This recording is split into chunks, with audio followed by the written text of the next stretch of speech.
ਜਿਹੜਾ ਕੱਪੜਾ ਮੈਂ ਲਿਆਣਾ ਹੁੰਦਾ ਨਾ ਮੈਂ ਬੜਾ ਔਖਾ ਹੋ ਕੇ ਲਿਆਣਾ। ਹਾਲਾਂਕਿ 600 ਰੁਪਏ ਦਰਜਨ। ਕਿੰਨਾ ਕੁ ਲਿਆਨੇ ਆ ਕੱਪੜਾ ਤੁਸੀਂ? ਮੈਂ 1 ਦਰਜਨ ਜਾਂ 2 ਦਰਜਨ ਇੰਨੇ ਜਿੰਨੇ ਕੁ ਪੈਸੇ ਹੁੰਦੇ ਮੈਂ ਉਹਨਾਂ ਕੁ ਲਿਆਂਦਾ। ਬਾਬਾ ਜੀ ਦੀਆਂ ਮੈਂ ਤੁਹਾਨੂੰ 5 ਦਰਜਨਾਂ ਲਿਆ ਦਵਾਂਗਾ। ਬਹੁਤ ਮਿਹਰਬਾਨੀ। ਠੀਕ ਆ, ਫੇਰ ਖੁਸ਼ ਹੋ? ਹਾਂਜੀ ਹੁਣ ਹੈਗਾ ਵਾ ਨਾ? ਹਾਂ ਮੇਰੇ ਕੋਲ ਹੈ ਜੀ। ਚਲੋ ਆ ਇੰਨਾ ਕੁ ਹੈਗਾ ਵਾ। ਹਾਂਜੀ ਮੈਂ ਤੁਹਾਨੂੰ ਇਹਦੀਆਂ 5 ਦਰਜਨਾਂ ਲਿਆ ਦਾਂਗਾ। ਸਹੀ ਹੈ। ਜਾਂ ਤੁਹਾਨੂੰ ਪੈਸੇ ਦੇ ਦੂੰਗਾ, ਜਿੱਥੋਂ ਦਾ ਤੁਸੀਂ ਲੈਣੇ ਆ ਆਪਣੀ ਪਸੰਦ ਦਾ ਉੱਥੋਂ ਲੈ ਲਿਓ। ਹਾਂ ਕਿਉਂਕਿ 600 ਰੁਪਏ ਦਰਜਨ ਹੈ। ਕੋਈ ਮਸਲਾ ਨਹੀਂ ਹੈ। ਸਾਡੇ ਹੱਕ ਅੰਦਰ ਦੁਆ ਕਰ ਦਿਓ, ਜਿਹੜੇ ਸਾਡੇ ਨਾਲ ਨਾ ਇਸ ਕੰਮ 'ਚ ਸਾਥ ਦੇ ਰਿਹਾ ਉਹਨਾਂ ਵਾਸਤੇ ਦੁਆ ਕਰ ਦਿਓ। ਸਿਰਫ ਤੁਹਾਡੀਆਂ ਦੁਆਵਾਂ ਹੀ ਚਾਹੀਦੀਆਂ। ਅੱਲਾਹ ਤਾਲਾ ਇੰਨਾ ਕੁ ਦਵੇ ਉਹਨਾਂ ਨੂੰ ਰੱਖ ਭੁੱਲਣ। ਹਰ ਬੰਦੇ ਗਰੀਬ ਦੀ ਮਦਦ ਕਰਨ। ਆਮੀਨ।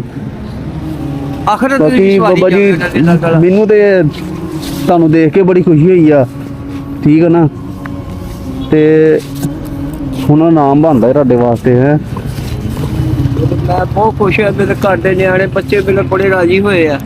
ਇੱਥੇ ਹਰ ਬੰਦੇ ਨੇ ਮੈਨੂੰ ਪੁੱਛਿਆ ਬਾਬਾ ਜੀ ਸਿਰਫ ਤੁਹਾਡੀ ਖੁਸ਼ੀ ਵਾਸਤੇ ਬਾਬਾ ਜੀ ਅਸੀਂ ਕੀਤਾ ਜੋ ਮੈਨੂੰ ਹਰ ਬੰਦੇ ਨੇ ਨਾ ਆਖਿਆ ਵੀ ਕਿੰਨਾ ਲੱਗ ਦਿੰਦਾ ਹੈ ਇਹ ਕੱਲਾ ਬਾਬਾ ਜੀ ਯਾਰ ਆ ਲੋ। ਠੀਕ ਹੈ, ਵੀ ਕਿਤੇ ਕੰਮ ਆ ਜਾਣਗੇ ਤੁਹਾਡੇ। ਬਹੁਤ ਜ਼ਿਆਦਾ ਲੱਗੇ ਬਹੁਤ ਜ਼ਿਆਦਾ ਲੱਗੇ। ਆਮੀਨ ਜੀ।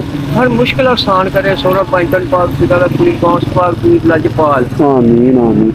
ਚਲੋ ਠੀਕ ਆ ਬਾਬਾ ਜੀ, ਸਾਨੂੰ ਇਜਾਜ਼ਤ ਆ। ਹਾਂਜੀ ਕੋਈ ਮੁਸ਼ਕਲ ਪਰੇਸ਼ਾਨੀ ਆ ਕੋਈ ਅੱਲਾ ਦੀ ਰਹਿਮਤ ਆ, ਕਿਉਂਕਿ ਮੇਰੇ ਪਿੱਛੇ ਰੱਬ ਦਾ ਆਸਰਾ ਬੜਾ ਵਾ। ਉਧਰੋਂ ਤੁਹਾਡਾ ਆਸਰਾ ਹੋ ਗਿਆ। ਬਿਲਕੁਲ ਬਿਲਕੁਲ ਜੀ। ਬਸ ਅੱਲਾ ਦਾ ਆਸਰਾ ਹੁੰਦਾ ਵਾ। ਬਸ ਅਸੀਂ ਕੱਖ ਵੀ ਨਹੀਂ ਹੈਗੇ, ਸਿਰਫ ਅੱਲਾ ਦਾ ਆਸਰਾ। ਆਸਰਾ ਉਹ ਰੱਬ ਦਾ ਉਹ ਇੱਕ ਵਸੀਲਾ ਬਣਾ ਕੇ ਤੁਹਾਨੂੰ ਭੇਜਿਆ ਮੇਰੇ ਲਈ, ਰਿਸ਼ਤਾ ਬਣਾ ਕੇ। ਹਾਂਜੀ ਮੈਂ ਤੇ ਹਰ ਬੰਦੇ ਨੇ ਇਹੀ ਗੱਲ ਕਹੀ ਆ ਜੀ। ਮੈਨੂੰ ਉੱਥੇ ਕੋਠੀ ਵਾਲੇ ਆਏ ਆ। ਅੱਛਾ ਜੀ। ਉਹਨਾਂ ਕਹਿੰਦੇ ਬਾਬਾ ਜੀ ਸੌਦਾ ਲਾ ਲਿਆ ਜੀ। ਮੈਂ ਕਿਹਾ ਜੀ ਮੈਂ ਤੇ ਨਹੀਂ ਲਾ ਸਕਦਾ। ਮੇਰੇ ਰੱਬ ਨੇ ਇੱਕ ਰਿਸ਼ਤਾ ਮੇਰੇ ਵਾਸਤੇ ਭੇਜਿਆ ਵਾ। ਇਹ ਮੇਰੇ ਵਾਸਤੇ ਰਹਿਮਤ। ਅੱਲਾਹ ਤਾਲਾ ਸਾਡੀ ਛੋਟੀ ਜਿਹੀ ਇਬਾਦਤ ਕਬੂਲ ਕਰੇ। ਅਸੀਂ ਸਿਰਫ ਇਹ ਦੁਆ ਕਰਦੇ ਹਾਂ ਬਸ, ਹੋਰ ਅਸੀਂ ਕੁਝ ਨਹੀਂ ਹੈ। ਅੱਲਾਹ ਪਾਕ ਹੁਣ ਇਜਾਜ਼ਤ ਆ ਸਾਨੂੰ। ਬਹੁਤ ਅੱਲਾਹ ਤਾਲਾ ਦਵੇ ਇਹਨਾਂ ਨੇ। ਅੱਲਾਹ ਤਾਲਾ ਨੂੰ ਸਿਹਤ ਦੇਵੇ। ਹਰ ਕਾਰੋਬਾਰ ਤੇ ਉਹਨਾਂ ਦੀ ਰਹਿਮਤ ਕਰੇ। ਆਮੀਨ। ਇਜਾਜ਼ਤ ਆ ਸਾਨੂੰ ਬਾਬਾ ਜੀ। ਹਾਂਜੀ ਕੋਈ ਮੁਸ਼ਕਲ ਪਰੇਸ਼ਾਨੀ ਦੱਸ ਦਿਓ। ਠੀਕ ਹੈ ਚਲੋ। ਮੈਂ ਬੜਾ ਖੁਸ਼ ਹਾਂ। ਮੈਨੂੰ ਹਰ ਬੰਦੇ ਨੇ ਇਹੀ ਗੱਲ ਕਹੀ ਚੰਗਾ ਕੀਤਾ। ਹਰ ਬੰਦੇ ਨੇ ਇਹੀ ਗੱਲ ਕੀਤੀ ਆ ਵੀ ਮੇਰੇ ਵਾਸਤੇ ਸੀਆ ਆਇਆ ਵਾ ਰੱਬ ਦਾ। ਬਸ ਬਾਬਾ ਜੀ ਅਸੀਂ ਤੁਹਾਡੀ ਖੁਸ਼ੀ ਵਾਸਤੇ ਕੀਤਾ। ਯਕੀਨ ਮੰਨੋ ਮੈਂ ਤੁਹਾਨੂੰ ਖੁਸ਼ ਦੇਖ ਕੇ ਨਾ ਮੈਂ ਰਾਜ਼ੀ ਹੋ ਗਿਆ ਹਾਂ। ਬਹੁਤ ਸੋਹਣਾ ਬਣ ਗਿਆ ਕਿਉਂਕਿ ਰੌਣਕ ਲੱਗ ਗਈ। ਹਰ ਬੰਦਾ ਮੇਰਾ ਪਾਲਣ ਵਾਲੀਆਂ ਬੀਬੀਆਂ ਲੰਘਣੀਆਂ ਬਾਜੀਆਂ ਉਹ ਬੜੀਆਂ ਖੁਸ਼ ਹੋਈਆਂ। ਮੈਂ ਕਿਹਾ ਬਾਜੀ ਮੈਨੂੰ ਕਿਸੇ ਨੇ ਲਾ ਕੇ ਦਿੱਤਾ ਵਾ ਬਾਬਾ ਜੀ।